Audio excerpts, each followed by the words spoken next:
جی ہاں، بالکل ہم رسول اللہ کے امتی ہیں، مگر جب بات عمل کی آتی ہے تو ہمارا سارا دن غیر مسلم کو فالو کرتے ہوئے گزر جاتا ہے، ان کی وضاحتوں کو اپنے تن پر سجاتے ہوئے گزر جاتا ہے۔ سیرت نبوی کی کوئی ایک کتاب تک نہیں ہمارے گھروں میں، قرآن کریم کو کبھی ہم نے عربی متن اور اردو ترجمے کے ساتھ تک نہیں پڑھا، اور ہم خود کو رسول اللہ کا امتی کہتے ہیں۔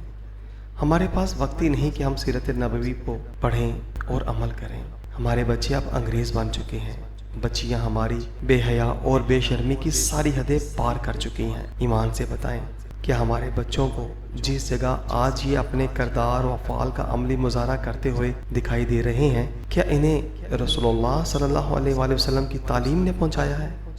اگر نہیں تو پھر اپنے بچوں کو اسکول، کالج اور یونیورسٹیوں کی سازشی فرنگی تعلیمی تعلیم سے دور کر لیں، وگرنہ حالات بد تو ہیں ہی، بد سے بدتر ہوتے چلے جائیں گے۔